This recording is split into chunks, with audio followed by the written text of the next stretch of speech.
Starting at number 10, we have wudu. Now, all Muslims would know the meaning of wudu, but for those of you who don't, wudu is a cleansing practice or washing of oneself in Islam before performing certain worship acts. So this helps to wash away any dirt from the face as well as other parts of the body. According to the hadith, Prophet Muhammad had said this: "Indeed, I call all of my ummah on the doomsday in the condition of having their face and whole body glowing because of his wudu." And that's taken from the Hadith, Bukhari, and Muslim. Now, number 9, surprisingly, prayer. Prayer is an obligation for Muslims because it is one of the 5 pillars of the religion. There are many benefits of prayer, like keeping the mind away from wanting to commit evil deeds, among many other things. Some people say that it is good to keep the body active. It's good physical exercise. And according to Islam, prayer can actually brighten up a person's face. People who pray diligently, especially those who are diligent in performing the night prayers, well, their faces will be more bright and beautiful. Now, this comes from what Prophet Muhammad said. His words were recorded in the Hadith, and it goes as follows: "Whoever likes doing night prayer, then his face will be handsome and beautiful in a day." And that's taken from the Hadith Ibn Majah. Also, did you know that removing envy and jealousy can make you look more attractive? Jealousy and envy in Islam are considered to be big sins because they can erase all of the good deeds that a person has done. And they are 2 emotions that can actually change your physical appearance and affect your body if you hold on to them. Those who like to be jealous and envious, their faces will get wrinkled and lose its natural color over time. Number 7 brings us to smiling. People who like to smile a lot rather than having sad and miserable looking faces all the time, well, they're seen as brighter and more attractive people in general when people interact with them. Nobody likes to just continuously stare at someone with a sour face, right? Now, as the saying goes, the best makeup is a smile. Well, actually, I don't know if that's an official saying, but I've heard it before. And science also shows that we are just more naturally drawn to people who smile more often. Reducing anger is another way that somebody can look attractive. Anger can also make our faces look unnaturally pale and unpleasant. Of course, everyone gets angry because it's a natural emotion. It's natural for us to be angry about certain things that happen, but as long as it does not go to extremes according to Islam. So although you can't necessarily get rid of anger, you can't stop the emotion really, it is advised to reduce anger as much as possible because it's believed that it can actually make us look older faster. When we're angry, we frown, which will leave our faces wrinkled quicker. When we're angry, the stress will increase the cortisol hormone in our body, and when the cortisol hormone amount increases, well, at the same time, what happens is that there's a decrease in collagen, which is very vital and important to our skin's elasticity, which helps it remain more youthful looking. At number 5, we have olive oil. Olives are known for their benefits, not just within our bodies, but also on our bodies. And it's also a fact that people use olive in beauty treatments going as far back to ancient Rome. According to dermatologists, there are many vitamins inside of olive oil. You'll find fats, vitamin E, vitamin K, and zinc. So of course, using olives on our skin is very beneficial overall. Forgiving others is another important thing to look more attractive. Islam mentions that forgiveness is a noble deed, and based on research, by forgiving people, it can actually reduce stress. Forgiveness can make way for improved health and peace of mind, and forgiveness can lead to things like improved mental health, lower blood pressure, fewer symptoms of depression. A stronger immune system is another benefit, and also improved self-esteem. That one is really important. Those who have higher self-esteem also are viewed as more attractive by other people. So Islam does encourage forgiveness, not only because it will increase your attractiveness, but also because it's just a beneficial thing to do in general. Number 3, of course, we had to mention fasting. All right, so there are many advantages for fasting, according to Islam, and science as well. But some of the benefits are it helps clean out your digestive system, it decreases cholesterol and reduces calories in the body. And decreasing cholesterol can be good for your skin's health because the location of fat is right under the skin. And fasting is a compulsory practice in Islam, especially during the month of Ramadan. So of course it is highly encouraged because it is something that Muslims must do, but also there are benefits that follow. Now, number 2 in this episode leads us to eating healthy foods. As we know, the foods that we eat will be digested and transformed into energy and be used as nourishment for our body. And if we eat a lot of healthy and nutritious foods, it can affect our health, both of our body in general and our skin. And there are certain benefits like it helps reduce acne and reduce dark spots and things like that. And there is another saying that goes like this: you are what you eat. And now I know that one is an official saying for sure, 100%. And we end this episode off with number 1, natural mask treatments.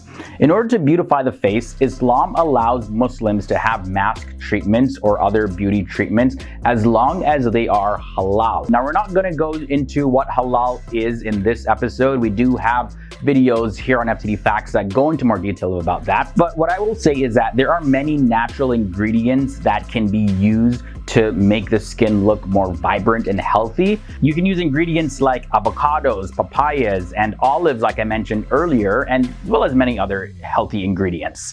Islam teaches that in order to beautify your skin and face, there is no need to actually change what was naturally given to a person by God.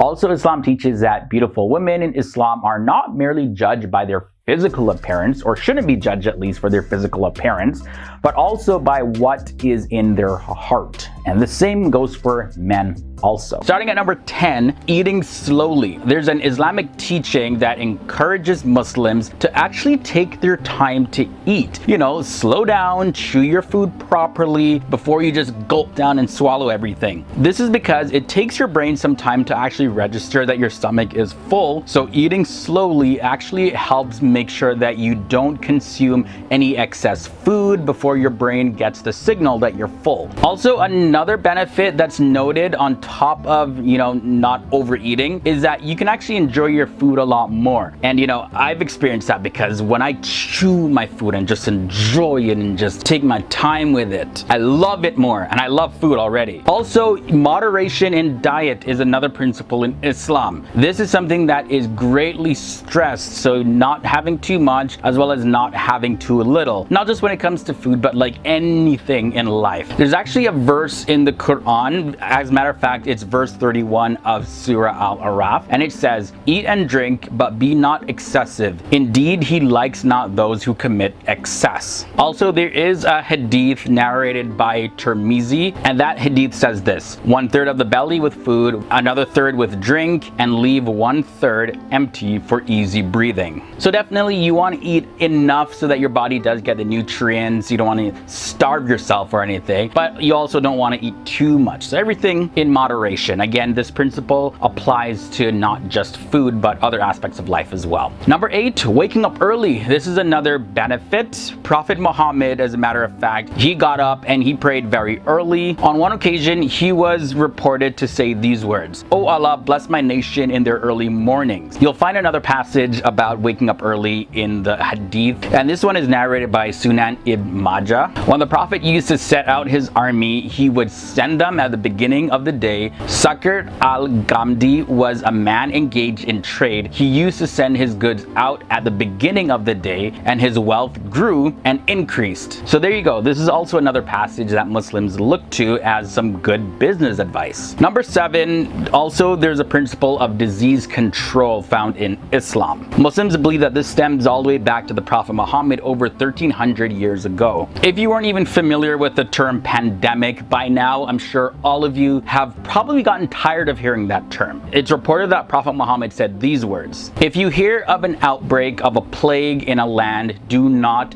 enter it. But if the plague outbreaks out in a place while you are in it, do not leave that place. Kind of sounds like quarantine and social distancing. It's also reported that he said these words: those with the contagious diseases should be kept away from those who are healthy. Again, that's a very important health principle, because if somebody is infectious, of course, one of the best options is to isolate them so that the disease doesn't spread until they get better. There's another benefit found in terms of alcohol consumption in Islam. Not that you to drink alcohol though, but this is actually a prohibition of alcohol. Alcohol causes many different diseases in the body. It damages your liver, it reduces concentration, and it can also lead to diseases like cancer as well as Alzheimer's disease. So because of all the negative aspects of alcohol, this is why it's forbidden in Islam. Number 5 brings us to ablutions known as wudu and ghusl. These are considered to be very important aspects when it comes to prayer in Islam. On a regular basis,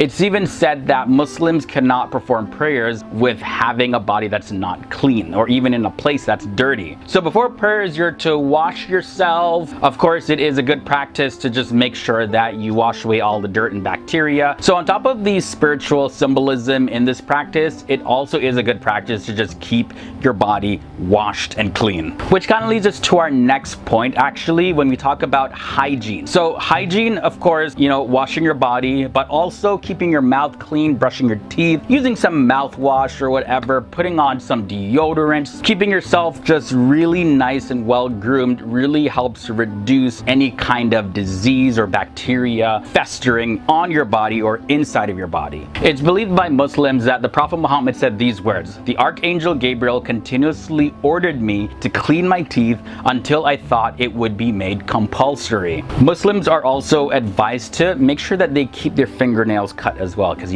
bacteria can get caught under them. Number 3 deals with exercising. Now, the Quran doesn't specifically mention any kind of exercise to do, but it's believed that the Prophet Muhammad's life was completely filled with all sorts of different recommendations to make sure that you stay active. Prophet Muhammad, he advised Muslims to actually teach their children how to do things outside, like go swimming, how to ride a horse, how to shoot bow and arrows. Also, it's reported that he himself would walk at a very fast pace, and even he would race with his wife Aisha. There's also a lot of emphasis put on doing other physical activities around the house, cleaning up in the kitchen, just doing everyday chores, cutting firewood, whatever, just staying active. Number 2 leads us to prayer. Now, this is something that's not necessarily seen as something that can actually keep you healthy, but according to Muslims, just that repetitive physical movement and activity that you're doing while you're praying, it actually reduces your chances of developing lower back pains if you do it properly. Also, it's reported that studies have shown that doing prayers, it actually helps to eliminate anxiety, and we all know that anxiety